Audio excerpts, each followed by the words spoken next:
rate. So what happens is here's the reaction. You mix them, and you get this what we call a burst, a very rapid phase of release of one equivalent of product, that paranitrophenol. Because we're measuring this paranitrophenol, the acetic acid is much harder to measure. There's no absorbance in the UV, so you measure this. All right, so you're not actually looking at this. You're seeing this reaction occur afterwards, because now, once it's released that, now it's waiting to hydrolyze the serine acetate ester. As soon as that happens, slowly, boom, it can do another rapid reaction with paranitrophenol acetate to release paranitrophenol. But the slow increase in paranitrophenol is really due to this slow reaction here. Okay, the actual release of paranitrophenol from paranitrophenol acetate is fast. It's just that you're waiting for the enzyme to get reactivated by deacylating it before you can do the fast reaction. So burst and then slow, because you're limited, but now by the rate limiting step. Okay, another thing it can explain is the pH effect. Protonation of the histidine in the catalytic triad will result in a lowering of activity. Okay, so here is the velocity. We have this bell-shaped curve. Okay, so optimally active around pH 8. As you go up in pH, you lose activity. As you go down in pH, you lose activity. Okay, now if you remember the histidine, if we go back to the mechanism, if we go back to the very beginning, the histidine has got to be deprotonated, right, in order to be a base. So you need to start with the histidine deprotonated. So that likely explains this. You know, its pK is around 7 or so. So that's the histidine. And if you look, if we split it between Kcat and Km, here they've done 1 over Km, because remember, as Km goes down, it gets better. So if you do it 1 over Km, as 1 over Km goes up, it gets better. So this lower part here is due to this effect on Kcat. And that makes sense, because the histidine is part of the catalytic mechanism. So as the pH goes down, you protonate the histidine, and Kcat goes down drastically. Now, the other part of the pH curve is not so easy to explain. Something is getting deprotonated, but what would it be? It can't be the aspartate, and it can't be the serine, okay, because there's no way its pK is that low. But if we look at the effect, it's not the effect on Kcat, though. So this is not explained by an effect on Kcat. It still has optimal catalytic rate, the Kcat rather, is even at pH 10. But if you look at Km, that's what's dropping. Okay, so you're losing the ability to catalyze the reaction, to stabilize the transition state to and to bind the substrate. So in order to explain that, we need to look at the structure. First of all, I want to show you the structure of, here's the enzyme. This is chymotrypsin, and what it looks like, if you had to characterize this, you'd probably call it mostly beta. You actually have 2 real alpha helices. There's an C-terminal alpha helix. So whether you call this mostly beta or whether you call it alpha plus beta, maybe a judgment call. There is one alpha helix in between 2 beta strands, but it's not a beta-alpha-beta motif. You notice it's just a very extremely long loop between 2 antiparallel strands. So these 2 beta barrels are all antiparallel. Okay, now let's go find the important residues. So 57, there's histidine 57, right there. Aspartate 102, right next door, and serine 195, right next to the histidine. So let's zoom in on that. There we are. I'm going to center it on the histidine. So we focus on that. Okay, good. So there's the serine hydroxyl. All right, so this nitrogen is hydrogen bonding with the aspartate, and this nitrogen is hydrogen bonding with the serine. Can even get some distances. 2.5 angstroms over there, and this is going to be a little bit further. About 3.1 angstrom over there. But the cysteine can move around a little bit. It kind of has to in the mechanism. Okay, now let's go back here. I'm going to remember where oxyanion hole was. Yeah, glycine 193 and serine 195.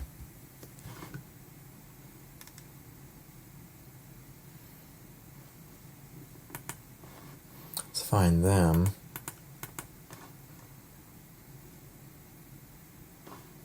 Of course, serine 195 we already have there. Glycine 193.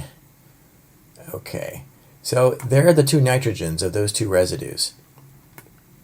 And that's part of the oxyanion hole. I'm just going to draw the whole thing, the whole polypeptide chain there. And the place where pocket where the aromatic group is probably around here somewhere. Okay, actually I have a different structure to show that optimally. Okay. Now, the amino terminus, well, the new amino terminus is isoleucine 116, which I've just chosen.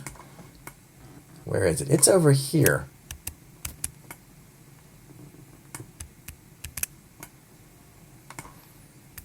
Now, isoleucine 116, it's got a free amino group now because it was cleaved, remember? And this free amino group is going to have some interactions. So, actually, well, I've already indicated the interaction. I forgot I did. It's this aspartate here, 194. So the R group of aspartate 194 is not part of the oxyanion hole. Its nitrogen's pointing over here, okay? But it's forming an ion pair with the new amino terminus at isoleucine 16. And that's actually the reason why the uncleaved enzyme is not active, because you don't have this interaction. And that interaction actually pulls this aspartate over, which positions this part of the polypeptide chain, because the amino acid right before glycine 193 and right after serine 195 are part of the active site. Those two amino acids, glycine and serine, the amide nitrogens, are part of the oxyanion hole, and of course the R group of serine is the important nucleophile, right? So, zoom out. Without this interaction here, we don't have the active site properly positioned over here, and the main result is Km. Okay, it's an effect on Km. Okay. So structure really does explain everything. So as the pH goes up, that amino terminus, which is a pK around 9, gets deprotonated, you lose that ion pair, and the enzyme loses activity. Now the last result gets back to irreversible enzyme inhibitors. So diisopropyl fluorophosphate attacking the serine, you've already seen this, rather the serine attacks it.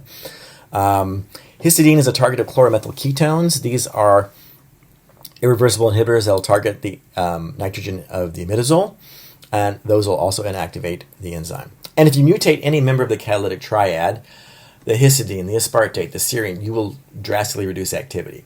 For example, changing the serine to alanine, you lose activity completely. You change the histidine to a glutamine, you really lower the activity a lot. And you change the aspartate to alanine, you lower the activity about maybe 100 to 1,000 fold, I forget. I mean, it still has some activity, it's just not nearly as good. And you've already seen this. Just talked about that. So, let's go back to structure. So if you look at the structure of trypsin and chymotrypsin, it's immediately obvious that they are the same fold. Let's zoom out.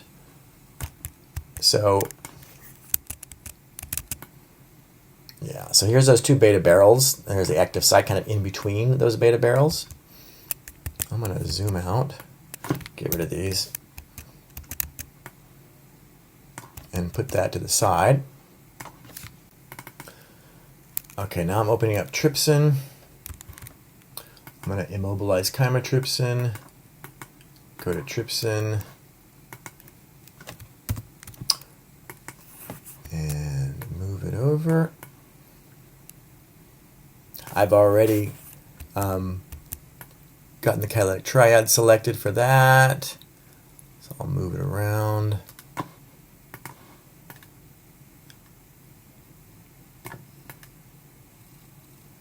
There we go. That's about right, I think.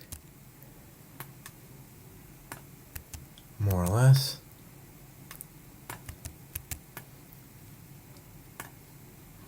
Yeah, so I'm going to go back to chymotrypsin and get rid of a few things like the amino terminus and that aspartate glycine. There we go. So just focusing on the catalytic triad. First of all, with trypsin you can see, yeah, it's 2 beta barrels, and we've got the catalytic triad in between right there. So, I mean, this really is, even these 2 alpha helices are conserved. The overall structure is the same, okay? All right. Okay, what I've done here is loaded up acetylysin. Acetylysin is another serine protease. It's a different family. And if I focus in on it, I see, yeah, I've got an aspartate, yeah, I've got a histidine, and I've got a serine. But where's my beta barrel? There are no beta barrels. This motif, structural motif, is completely different. Looks like we've got at the center a mostly parallel beta sheet. So we have beta alpha beta motifs, a lot of alpha helices. This is clearly an alpha slash beta class protein. Completely different class, completely different structure. But it still brought these 3 residues next to each other to form a catalytic triad.